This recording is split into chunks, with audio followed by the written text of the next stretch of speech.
It is Monday, July 1st, day 1 of week 9 on this job.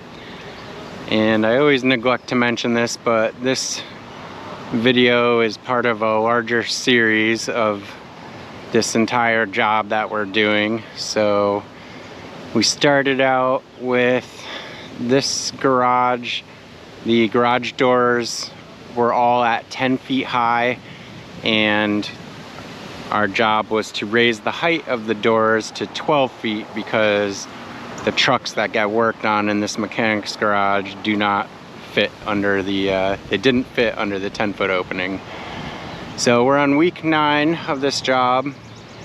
It hasn't been completely steady work because there's a lot of subs involved, and we pass off to some other guys to do their role at parts, but it's been pretty steady. There hasn't been any weeks where we haven't done anything.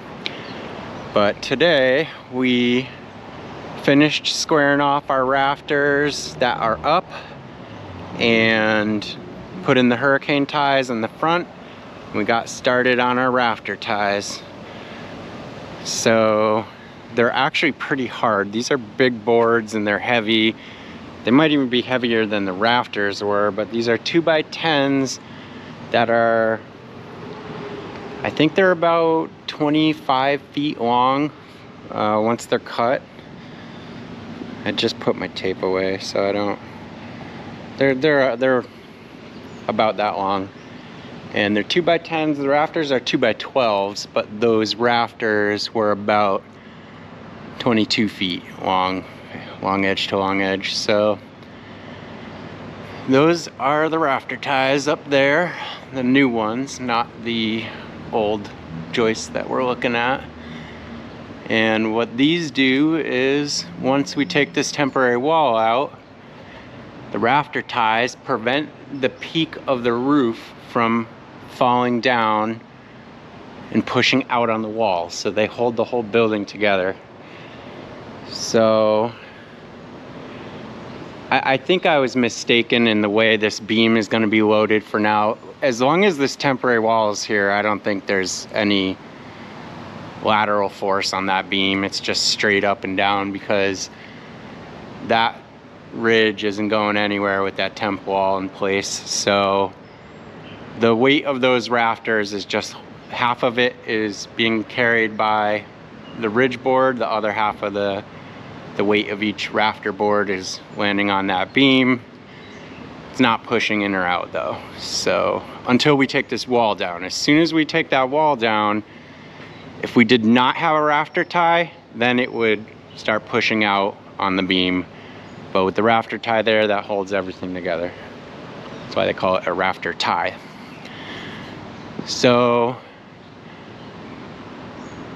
a couple things I didn't mention at all, that all of these boards are being crowned, and when we install them, they get installed crown up. And the way we're actually using a string to figure out which side is the crown, but you can see our marks. They're a little hard to see once the board is up, but we run that string across each side, and one of the sides usually has like a 1/4 inch gap in the middle. That means that that's the crown down side. So we mark our board, put our template on it, mark it properly oriented, and then it gets installed crown up, and over time the weight of the structure tends to straighten that out.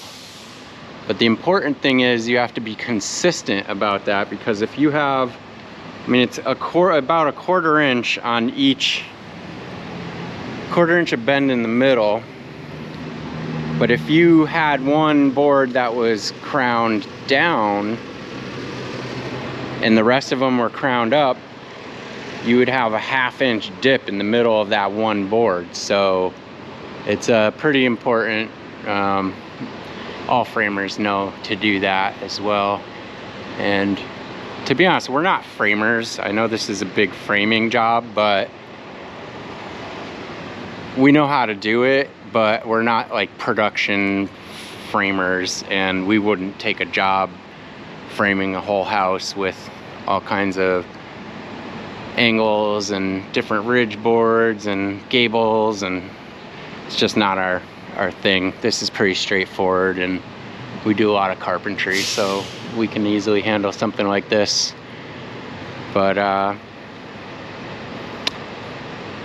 yeah, we got it was a beautiful day. It was like 75 degrees today. Right now it's 5 o'clock. I had 2 guys working with me today. They just left a little while ago, and we got all these other rafter ties cut and ready to go in. So I don't know, there's probably like another 12 or so on the ground right there. There's 14 up there. Got another 10 or so in that pile, and then that pile on the ground is the remaining rafter ties. So it was like $7,000 in lumber just for the rafter ties. It's crazy. They were 26-foot long boards. That's why they're so expensive.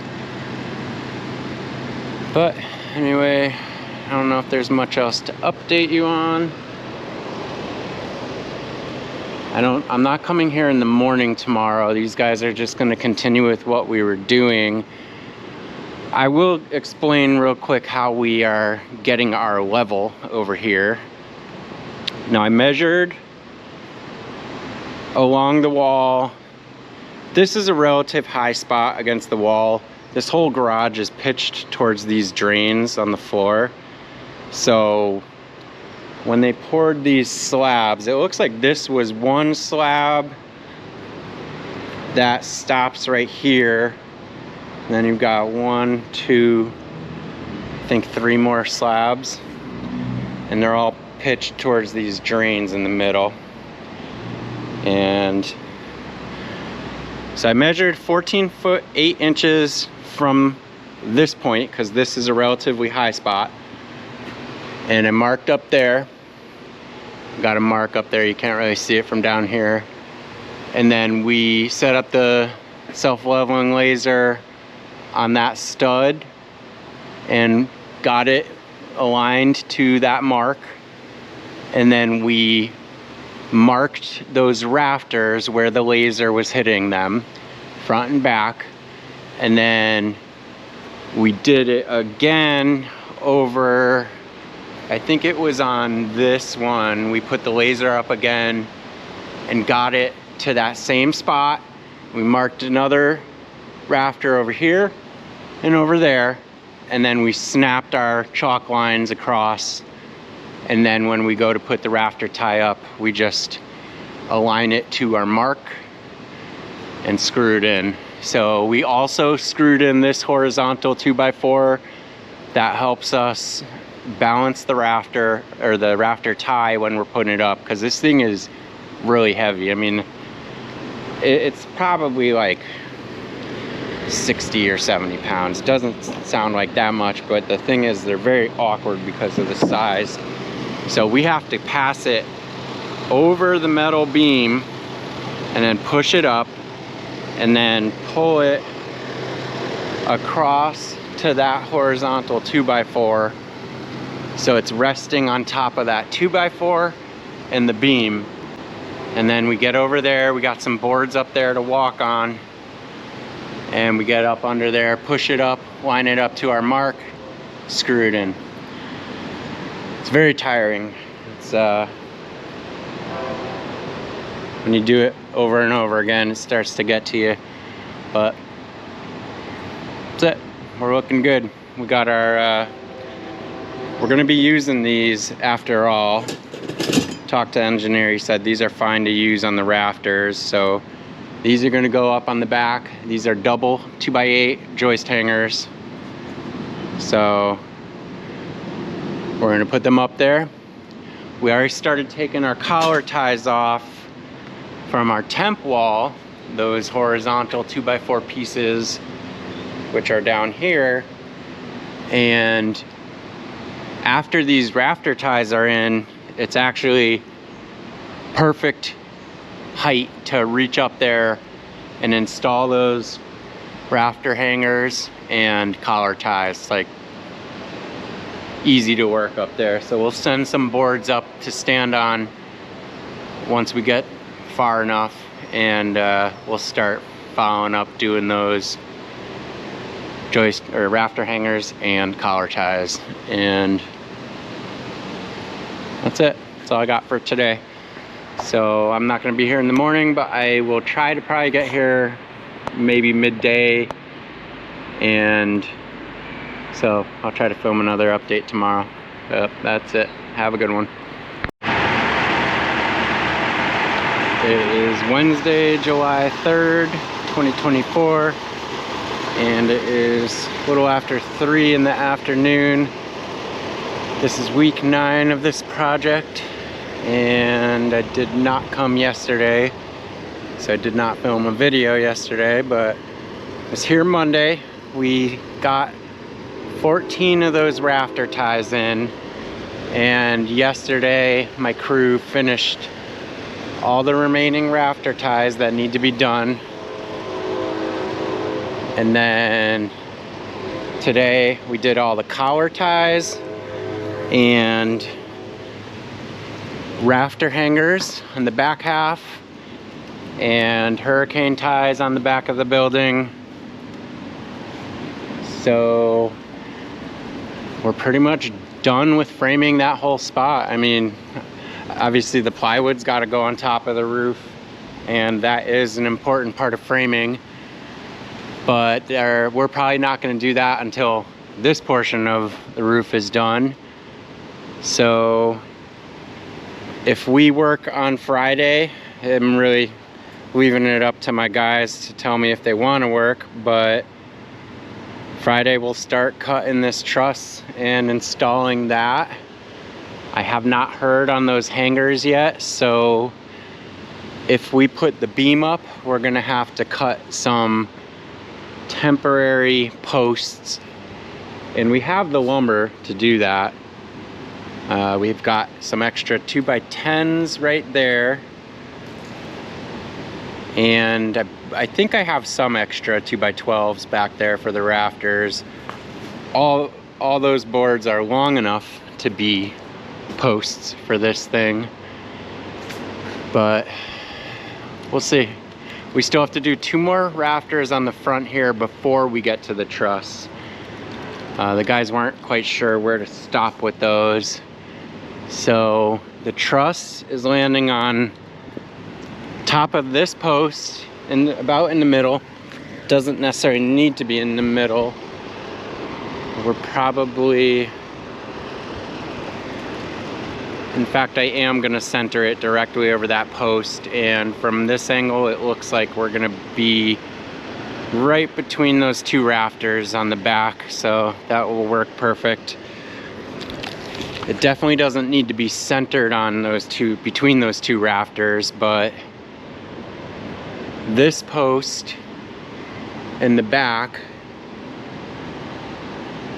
and that post in the front are in line with each other, so that's where the truss is going to go. So anyway, I just want to do a quick recap on what the framing components are for this part of the building. You've got your rafters. This is our steel beam posts. We have hurricane ties on from the rafter to the beam.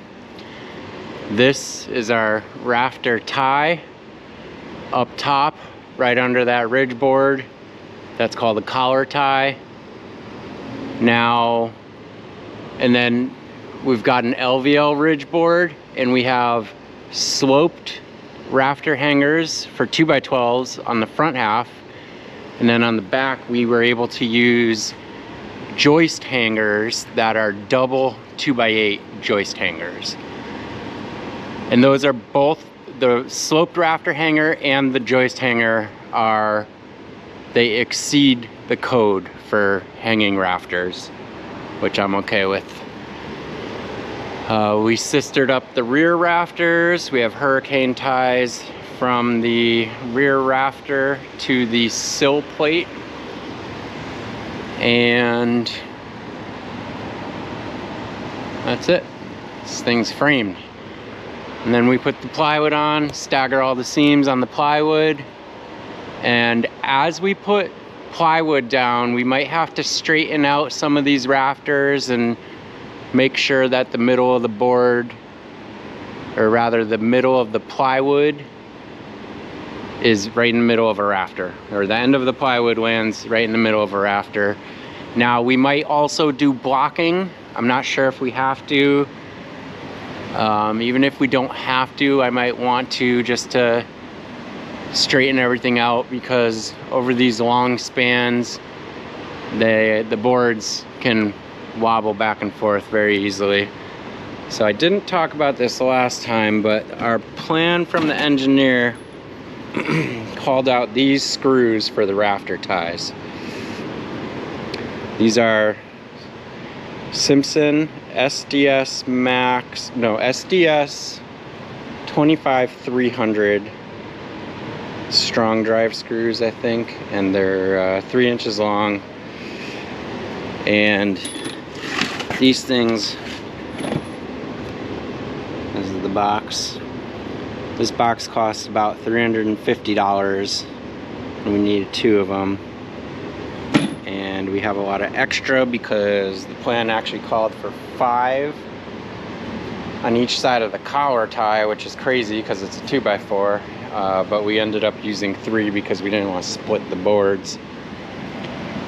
So, and we still have more collar ties to install under the ridge beam on the other side. So before I sign out of here, I'm gonna climb up here and show you what it looks like from above, because it's pretty cool looking down all these rafter ties like this.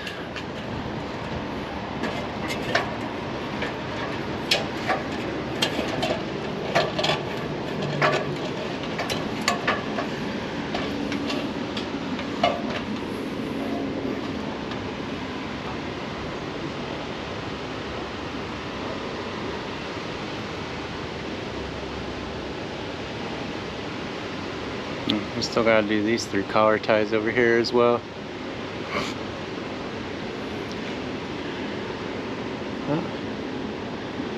Yeah, so this temporary wall could totally come out. Now the only thing is, my metal guy never came back to finish welding the beam to the new post. Right now it's just tack welded. And I also am waiting on the mason to come fix a couple of the bricks on top and fix that one post that broke when we were trying to install it in the bricks. So I'm gonna wait until that happens before we take this temporary wall down. So this is the post that goes up on top. And what else? So my electrician came here today. We are going to do something with this conduit, these big conduits running across. We're gonna pull them up closer to the ceiling, because something we never really thought about was how the garage doors are going to be opening. We can't just leave these conduits hanging down like this, because they need to be supported every 6 feet, I believe. Those doors are 12 feet wide, so you know, it'd be kind of weird to have a conduit going under an open door anyway. So we're just going to pick those all the way up to the ceiling. He's got to put a junction box over there, and it's not all that much work for him. So anyway, that's it. I don't know if we'll be back Friday, so this might be the end of my weekly update, but we'll see. Anyway, have a good one. Tomorrow's 4th of July, so I hope everybody has a good holiday, and I'll be back soon.